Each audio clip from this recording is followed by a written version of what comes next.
آج میں آپ کے لیے بہت ہی فنی ویڈیو لے کے آئی ہوں.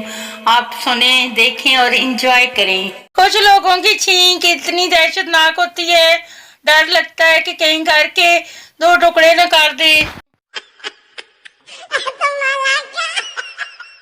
پہلے لوگ ناراض ہوتے تھے تو کھانا نہیں کھاتے تھے، اب ناراض ہوتے ہیں تو آن لائن نہیں آتے، ناراضگیاں بھی ڈیجیٹل.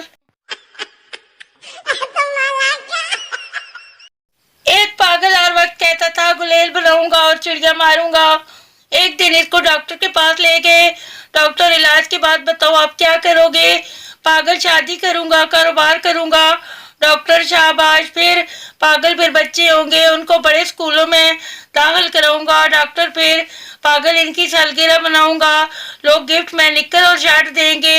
ڈاکٹر واہ جی واہ، پھر پاگل پھر یہ کہ میں ان کی نکر سے لاسٹک نکالوں گا، گلیل بناؤں گا، چڑیا ماروں گا. زندگی میں رشتہ دار بات کرنا پسند نہیں کرتے اور مرنے کے بعد منجی ہلا ہلا کر پوچھتے ہیں بولتا نہیں.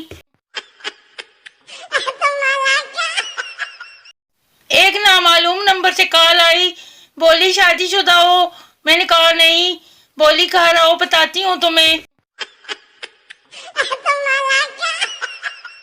کسی کی یاد میں اداس ہونے سے بہتر ہے بندہ پھٹے منہ کہے اور چادر تان کے سو جائے.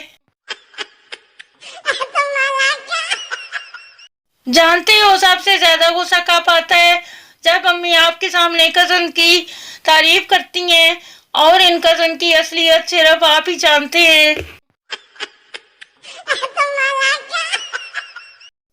ماں نے بیٹے کو لیٹے دے کر کہا تمہارے امتحان شروع ہونے والے ہیں اور تم ہو کے رات دن سوتے رہتے ہو.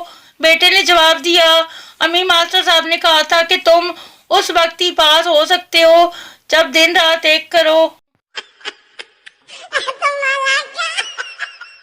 ایک کنجوس آدمی نے اپنے داماد کو تحفے میں چپس بورڈ شطرنج دیا. داماد نے پوچھا یہ کیوں دیا؟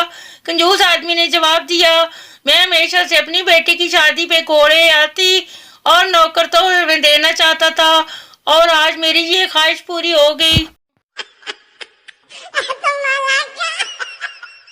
ایک پٹھان موچی سے کسی اردو اسپیکنگ نس کا نام پوچھا.